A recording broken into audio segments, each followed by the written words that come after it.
How we doing, guys? Welcome to episode 2 of The Adversity University. I'm your host, James Figueline, San Diego, California native who played NCAA Division III hockey, current personal trainer in San Diego for hockey, and a mentor as well. The goal of this podcast is to focus on the question, who am I besides an athlete? For episode 2, we'll be working with former coach of mine, Vincent Pietrangelo. Coached me at the Division III level, is now an assistant coach at the Division I level for Lake Superior State. Looking forward, we had a really good time with this episode. Any comments, questions, let me know. Enjoy. Vinny, welcome to the pod. Thanks for having me, James. I appreciate it. Yeah. So let's take a quick dive here into your career or how you started playing. Go ahead, let it rip. Yeah. So I'm from Traverse City, Michigan. I started playing hockey at the age of 7. I started playing because my best friend who lived a few houses down from me, he had a rink in his backyard. Him and his brother were always on it. And essentially it was if I wanted to fit in, if I wanted to have fun with my buddies, I needed to learn how to play. My mom signed me up for developmental hockey, which is like mini mite, learn to skate basically. And from there, I got put on a mite team and just kind of worked my way up throughout. Fell in love with the game. Obviously, still doing it now to this day. Played here in Traverse City virtually my whole youth career up until high school. Went and played Tier 3 juniors for the Metro Jets. Went on to play Division III college hockey, and again started coaching during that time as well. Right on. So when your playing career concluded, was there like a gap period before you started to coach, or was it kind of like you jumped right into coaching, kind of had an opportunity there? What was that? What's that all about? Yeah, kind of always knew I wanted to coach. I was always a kid when I was playing, especially when I got older, we'll say middle school to high school. Just loved hockey statistics, hockey videos, like pretty much all of that. Pretty much my whole life revolved around it. A lot of coaches that coached me during that time probably would tell you that coaching would be in my future just from how I interacted with them and what I thought of the game. And while I was in college, I'd come back home and help out teams with their local like practices or tryouts and help my old high school team out, stuff like that. And I got hurt my junior year of college, fractured my collarbone, tore my labrum in my shoulder. First time I've actually had a significant injury in my career, which had me miss time, miss practicing, miss working out, miss games. So it was during that time that I actually started volunteering and coaching local high school team, Houghton High School in the UP, where my college team was from, and that's kind of where I got my foot in the door and really got my first taste of coaching, and got to a point where I was actually doing both. I'd be 6 a.m. in the morning doing my practices at the college level and then going to class, and then in the afternoon going and helping out the high school team and going to their practices. And it ended up getting to a point where I did start to enjoy that coaching, leaving the rink when you're coaching versus when I was playing. And around then probably knew it was time. Right on. That's cool, man. Looking just based on the EP and how we've talked in the past, you did some time at Ferris State before you kind of really dove into the coaching. What was that all about for you? Yeah. Needed How to did that finish opportunity come, I guess? You know what I mean? Yeah, for sure. Needed to finish my degree because I ended up transferring out of Finlandia before I graduated. So I needed to finish my degree. Met a guy by the name of Tim Blashill, and he was the Big Rapids high school coach. His brother, longtime NHL coach, still coaches now with Tampa Bay as an assistant. He had me come to Ferris to be his assistant with the high school team, finish my degree, and really helped me blossom into a higher level coach. I learned a ton from him. Obviously in Big Rapids, there's only one rink, and that's Ferris State's arena. So you're always around the program. You always see those coaches, and It just so happened that their volunteer assistant left late to the USHL my last year that I was there. They saw a kid that was always around the rink, working hard, always on the ice, just trying to really get his foot in the door. And they gave me that opportunity to really springboard me into college hockey, and I took it and ran with it. It's always hard to kind of give up a whole year, being a volunteer, obviously not getting paid. Is tough, but at the time I could do it. I was young. I was still, like I said, finishing my school, so it made sense.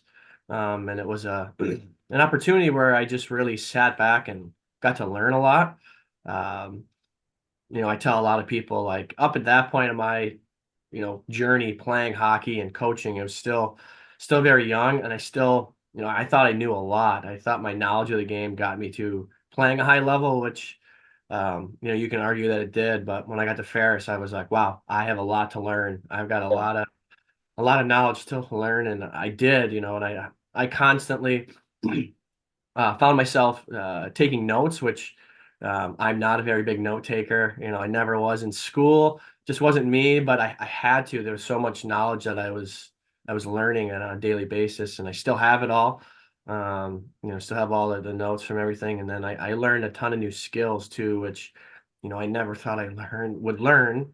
Um, the two biggest ones, I guess, would be film, like individual film, and breaking down film, learning the different systems that different teams have. The all the film at the college level is pretty intricate with how everybody does things. So that was cool to learn, and then just did a lot of individual skill with guys. Guys that were motivated to try and play at the pro hockey level. So that really forced me to kind of learn those skills myself to then try and teach them. So it was very, very beneficial.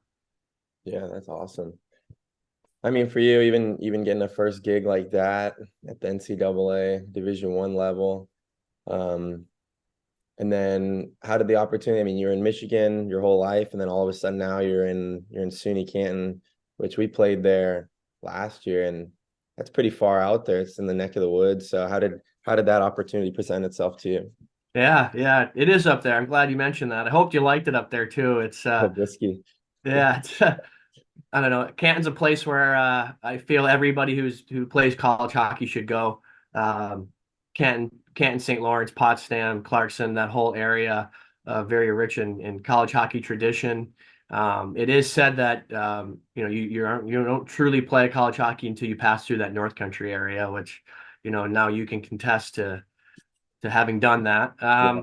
Yeah, how I got there was super, super interesting. Obviously, the college hockey world's very small. There's not a lot of jobs available. Um, leaving Ferris and after working a year where you're not, when you're a volunteer, you're like, all right, I need to, go out and get my first, job and make some money. And um, I wanted to be a Division III head coach. That was like my first goal, and I knew to do that, I needed to be a D3 assistant coach. Um, so when the springtime came and all these jobs are opening up, I'm looking at different ones, and end up end up applying for the Canton job. And I actually text my best friend, my college roommate, Cole Workman. I say, hey, I'm going for this Canton job. And he was already in the NCAA at the time, working at Adrian College as an assistant with the women's team. Mm-hmm. And he goes, man, I'm standing with their head coach right now down in Florida. Like it's Chase, another friend, and like I said, you've learned how small the hockey world is. He goes, it's Chase's best friend from college. He's the head coach, and it's just funny how you meet all these different people and you have all these different connections, and essentially that's what got me my first job was networking, meeting people, and a little bit of right timing. But I had some other schools too that I was looking at and interviewing at. So I went out and I visited all of them, and just really resonated well with Coach Alex Boak. He was the assistant before me, and really basically sold me on the fact that he was going to take care of me. Meaning like I'll find you more ways to make money, like whatever you want to do, I'll let you do. If you hey, we're going to build this program together. A lot of stuff that interests me. And you know, to this day, still one of my best friends. We talk every day. I'm sure you guys saw that when we played, with the battles that we had, how competitive they were. Mhm. And it was, yeah, a very fun time, and a very valuable 3 years of my life up there to learn from him and to help grow that program. And to this day, I still can't get away from North Country. We played there this year at Lake State. We went out and played St. Lawrence and Clarkson, and I got to see him again and see the old rank and everything. And yeah, it's awesome. That's sweet.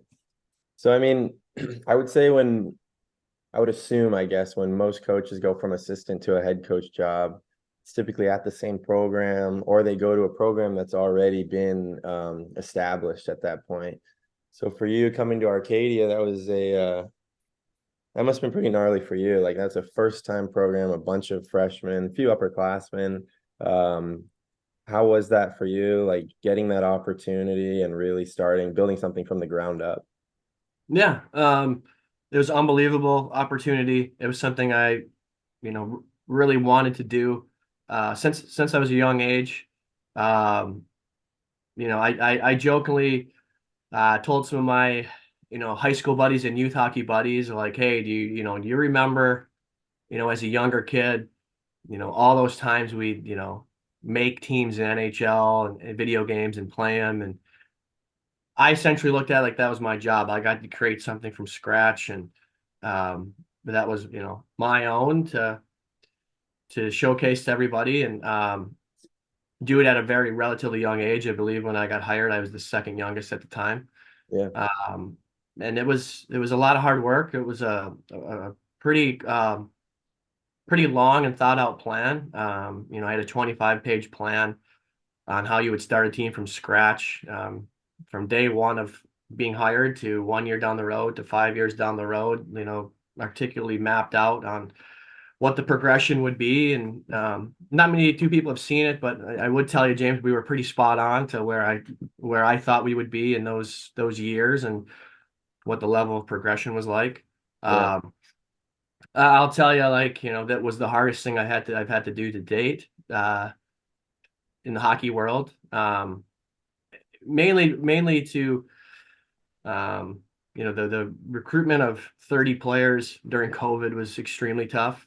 A little more challenging than what I thought it would be. Yeah. Obviously, not a lot of people kind of knew what was going on during that time. Yeah. It was hard to kind of bring in that. You look at some other teams that have started, a lot of them rely heavily on transfers, and that was something that we didn't do. We took a different approach of working from within and building from within with having, all the freshmen we did. And that was a little challenging too, to know that there were some times where we needed some guys that have been there before, and we didn't have that. But in the long run, I think it's beneficial for the group that we had to kind of learn those things themselves so they could teach them on to the next groups coming up. But it was, like I said, um, it was a challenging, it was fun, it was rewarding. It wasn't my first time being a head coach before. I'd done it before at some summer showcases and tournaments, stuff like that. So I've had the bench experience before, but the day-to-day of a team, that was all new. So I got to learn and grow as a coach as well. Um, there were some moments that you look back at it and you're like, maybe would have done that differently. Yeah. But just like anything in life, you learn from it, and you obviously you get better and evolve as a coach. Yeah. Definitely. No, it was cool. I mean, coming into a new program like that for myself, it was a great opportunity for me. Obviously I was playing in Minnesota before that, and I just wanted to try and live somewhere new, and I liked the vision that you had, and it was kind of fun, like always kind of being the underdog at that point. It's how it always felt, right? Right. So, but I guess And hey, I gotta add, I don't know if everybody knows this. James scored the first ever goal in first Arcadia hockey two, history. first Team two. MVP his first year. Led the team in scoring, and when after 2 years he was the program's all-time leading scorer. So just a little nod to James there. Quick shout out, quick shout out. But no, I appreciate that. For the listeners that I have, because like I'm coaching out here in San Diego now, more private lessons and stuff like that, but I'm looking to make my jump into the coaching realm, right? The following year. Um, what would you say the biggest difference is now that you're at the Division 1 level, like the difference between the players, D1, D3? I have a feeling it's not really skill as much as more of just how they process the game, but maybe you can attest to that as well. Yeah.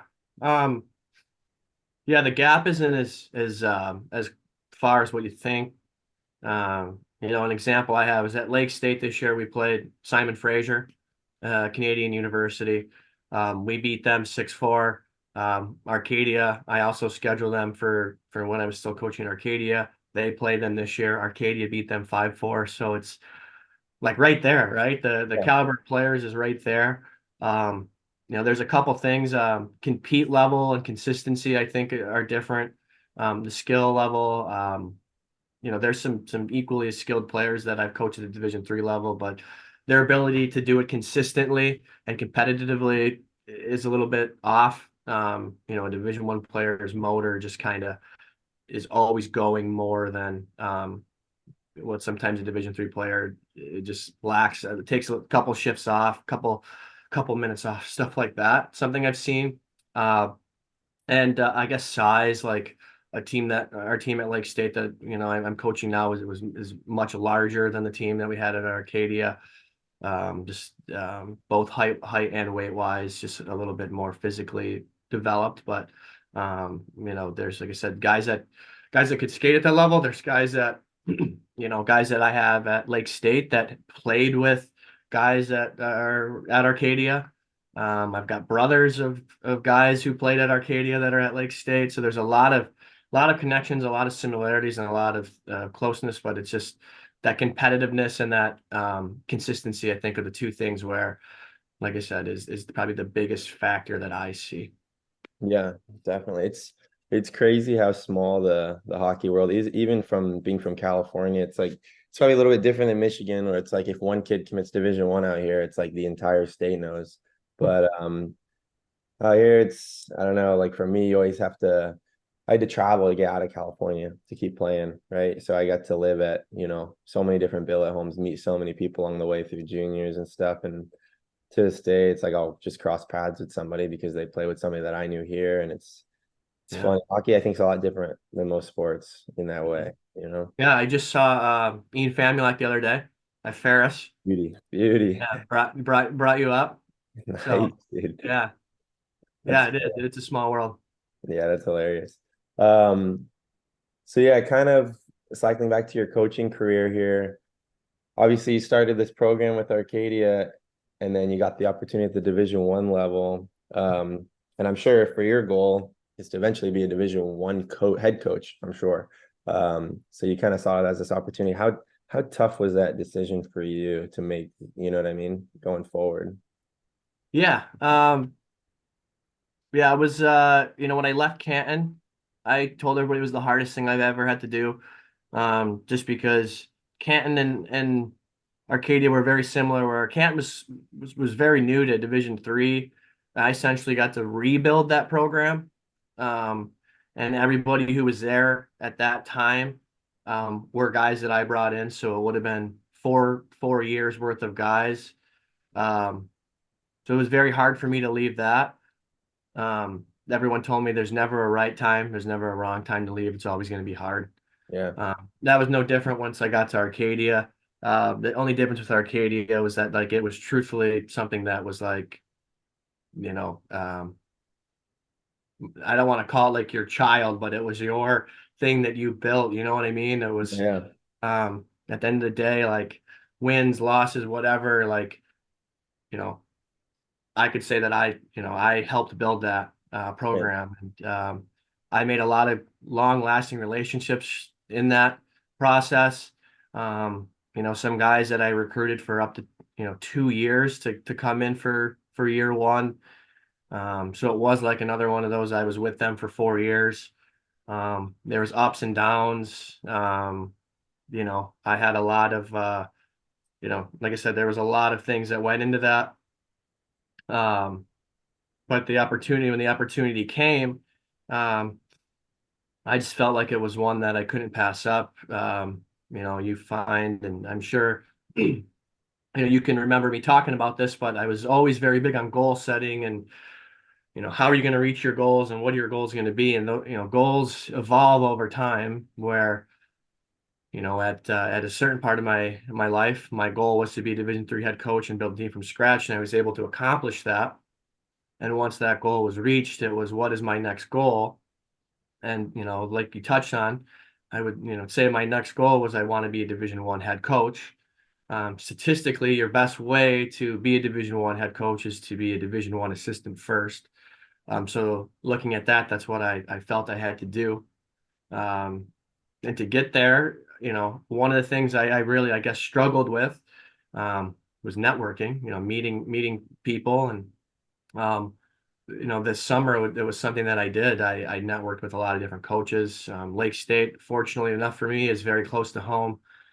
So I was able to come home a few times, work a few camps with that staff directly, which, obviously really helped them get to know me and my personality and my coaching style and philosophy. And, obviously the new rule in the NCAA adding another coach, that added 60 something more jobs out there at the Division I level. Yeah. That certainly helped, and it was the right fit. It was the right time, and, took it, and here we are now. So That's awesome. Yeah, it's quite the story. I mean, I feel like it's definitely harder to kind of crack into the coaching. I feel like if you've played it at Division I level or you played an NHL level, like it's easier to get that foot in the door, right? You get a better starting ground, and that's how it even is playing, right? Like trying to make junior teams. If you played at this program that's more well known, you're gonna have an easier time making it at those places. So it's kind of cool to see someone for you that you played at the college level and you really just grinded your way to get to the Division I level. My aunt told me, she's like kind of like a mentor too, but she told me like don't really look at it as like a sacrifice. Like I'm sure for you, like leaving Arcadia, that was felt like a sacrifice at one point. Like you're leaving this program that you kind of built from scratch to go after something that you wanted. But she always just said to me like, don't look at it as a sacrifice. It's just a way that you're going after your dreams, your goals, something that's going to put you where you want to be in life. That's how you should look at it. You know what I mean? So I yeah, think that's kind of rings true for your situation for sure. So, yeah, yeah, I but totally agree. yeah, a few questions here to wrap it up. Sure. What would you say was the best moment of your playing career, coaching career, either one, in the game of hockey for you? Oh, okay. I there's a few. Um, there's a few. I'd